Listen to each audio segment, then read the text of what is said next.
بسم اللہ الرحمن الرحیم۔ السلام علیکم ویورز، کیا حال چال ہے؟ آپ سب کیسے ہیں؟ امید ہے سب ٹھیک ٹھاک ہوں گے۔ اللہ کا شکر ہے، الحمدللہ ہم بھی ٹھیک ٹھاک ہیں۔ اللہ تعالی ہم سب کو اپنے حفظ و امان میں رکھے، آمین۔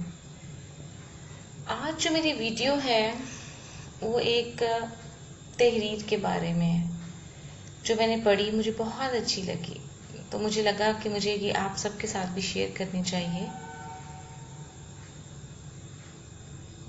اس کے بارے میں مزید بات کریں گے، لیکن پہلے میں تحریر جو ہے وہ آپ کو سناتی ہوں۔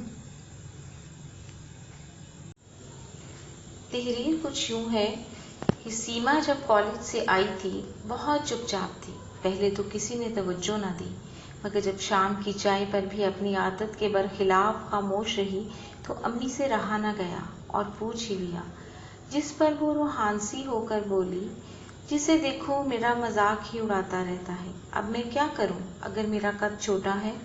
میں نے تو نہیں بنایا اپنا قد۔ یہ آج کی بات نہ تھی، سیما کو تقریباً روز ہی ایسی باتیں سننا پڑتی تھیں۔ ہمارے معاشرے میں کسی کی کمزوری کا مذاق اڑانا عام سی بات ہے۔ سمجھ نہیں آتا کہ آخر دوسروں میں عیوب تلاش کرنا لوگوں کا پسندیدہ مشغلہ کیوں ہے؟ یہ لوگ اپنے گریبانوں میں کیوں نہیں جھانکتے؟ اپنے عیبوں پر نظر کیوں نہیں ڈالتے؟ بے عیب ذات تو صرف اور صرف اللہ تعالیٰ کی ہے، باقی تو سب ہی کمیوں خطاؤں کے پتلے ہیں۔ لوگوں کے پاس اتنا فضول وقت کہاں سے آ جاتا ہے جو دوسروں کے عیب ٹٹولتے پھرتے ہیں؟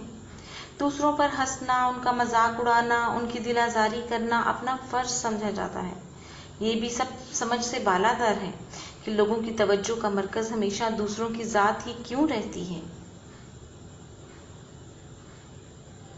جیسے یہاں کیا ہو رہا ہے، وہاں کیا سرگوشیاں چل رہی ہیں، پڑوسی کیا کر رہے ہیں، فلاں کی بیٹی گھر آ کر کیوں بیٹھ گئی، فلاں کی بہو میکے کیوں چلی گئی، اس کا بچہ اتنا بدتمیز کیوں ہے، اس کی شادی اب تک کیوں نہیں ہوئی، اس کی منگنی کیوں ٹوٹ گئی، وغیرہ وغیرہ۔ لوگ اپنے کام سے کام کیوں نہیں رکھتے؟ دوسروں کے معاملات کی ٹو لگانا، ان کے عیوب کی کھوج میں رہنا کیا ضروری ہے؟ حالانکہ دین اسلام تو ایسی باتوں حرکتوں سے روکتا ہے۔ دوسروں کے احساسات و جذبات کو ٹھیس پہنچانے، کسی کا دل دکھانے یا توڑنے کی بھی تو ہمارے دین میں قطعاً اجازت نہیں۔ جب معاشرے میں یہ رویہ قابل تعریف نہیں تو پھر یہ روش ترک کیوں نہیں کی جاتی؟ شیخ ابراہیم ذوق کے شعر کا ایک مصرع ہے، تجھ کو پرائی کیا پڑی اپنی نبیڑ تو ہمیں اپنی اصلاح کی طرف توجہ دینی چاہیے، نہ کہ دوسروں ہی کی جستجو میں لگے رہیں کہ ہمیں ہر ممکن حد تک خود کو اس گناہ بے لذت سے بچانا چاہیے۔ اللہ تعالیٰ کو غرور و تکبر نہیں، عاجزی انکساری پسند ہے۔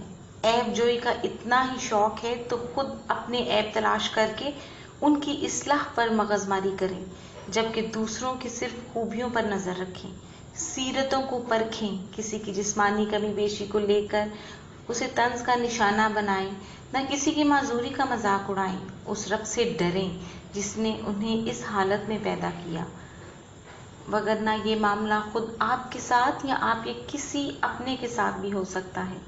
اس لیے ہمیشہ دوسروں کی حوصلہ افزائی، دل جوئی کرنی چاہیے اور معاشرے کا ایک کارآمد حصہ بننے میں ان کی ہر ممکن مدد کریں، ان کا ساتھ دیں، جیو اور جینے دو کے اصول کو اپنائیں اور کوشش کریں کہ سب آپ سے خوش بھی رہیں۔ جی ویورز، کیسی لگی آپ کو یہ تحریر جو میں نے آپ کو سنائی؟ امید ہے اچھی لگی ہوگی، اور اس میں بہت اچھا میسیج ہے کہ دوسروں کے عیب نکالنا تو بہت آسان ہے، لیکن ان کے اچھے کاموں پہ ان کی حوصلہ افزائی کرنا یہ بہت ضروری ہے۔